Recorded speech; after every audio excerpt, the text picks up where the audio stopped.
Today, I'm breaking down 5 biggest UFC news coming out of wild UFC 324. We have got massive card to analyze and some controversial opinions to drop. You don't want to miss this one, so let's go. Ilia Topuria fires shots at the main event. Topuria called Paddy a little sausage and mocked him for failing to beat a 38-year-old man, saying Paddy just missed the biggest payday of his life. He also congratulated Justin but warned him, prepare yourself, but you are doomed either way. Topuria was actually being quite kind about Paddy's skills. In reality, both Gaethje and Pimblett showed zero defense in there. Since Justin Gaethje only knows how to move forward, he would be a first round KO victim against technician like Ilia, I believe. Piotr Jan reacts to the event. Jan tweeted, "I just woke up. Did I miss anything important?" He later told the media that he doesn't pick his opponents. Whoever the UFC puts in front of him, he's going into deep waters. Neither Umar or Sean O'Malley are on the same level as Jan and Merab.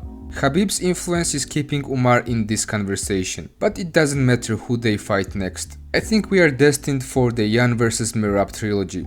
Gene Silva's viral salto. Gene Silva pulled off a crazy acrobatic move during the fight. How are we even naming this one? I'm not sure. This dude is absolutely wild. He really is officially my favorite personality in the UFC right now. But huge congrats to Arnold Allen. Despite the loss, he looked incredible in a high-level war. Umar Nurmagomedov claims that sparring was tougher than Figueiredo. Umar stated that his sparring partners gave him a harder time than Davison Figueiredo did. "I tried my best to fight like a killer," he said. "But when your opponent won't engage, it's hard to show a competitive fight. My partners Manel Kape and Magomed Magomedov gave me way more trouble these last months," said Umar in the post-fight interview. Honestly, Umar had one of the easiest matchups in the division, and still, he could not produce a dominant finish. Figueiredo was clearly handicapped by the terrible injury from the Sandhagen fight. This is how easy the path becomes when you are Khabib's relative. Honestly, just book Umar vs Suga and let's see the truth. Arman Tsarukyan mocks Paddy Pimblett's loss. Arman took to social media to react to Paddy's defeat, writing, "This clown couldn't even beat a version of Gaethje that was on antibiotics. It's no secret that UFC pushes Paddy hard because he is a massive star. But here, Arman is right. Gaethje had a visible staph infection on his neck and looked like 50% of himself. He couldn't even move properly. That said, Arman has only fought twice in 2 years, so Paddy is active and that's why he got the title shot over him." Now let's continue with UFC 324 card analysis. Please do me a favor and like and subscribe.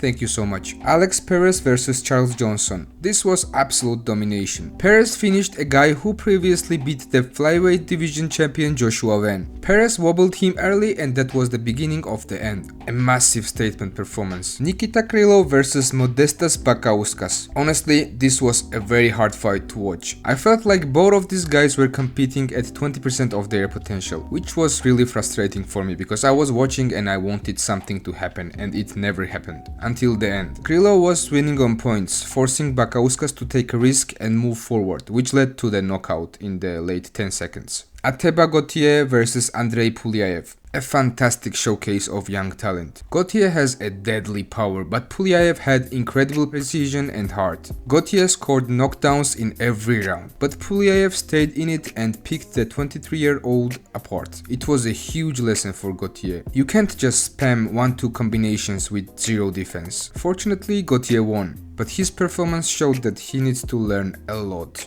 The last fight of the prelims, Umar Nurmagomedov vs Davison Figueiredo. This honestly didn't feel like a championship level fight, or even top 15. Umar won, but there are still questions. We expected more dominance. Figgy looked like he was just thrown into the cage. Yet Umar could not find the finish. Gene Silva vs Arnold Allen. I would watch this fight every single day. Two absolute warriors. Allen has that old English gritty Birmingham street fighting style, which is so satisfying to watch, while Silva was chaotic, an unpredictable animal. Silva won with the unanimous decision in a true battle of warriors. Natalia Silva vs Rose Namajunas. In this title eliminator, Natalia simply outworked Rose. It was a close fight, but it's clear that Rose's time at the top is fading. A new contender has arrived. 29-28 win for Silva. Waldo Cortes Acosta vs Derrick Lewis. This fight had me on my feet. Acosta's jab was clinical. By the second round, Lewis looked completely spent. He went down from relatively light shot and got finished via ground and pound.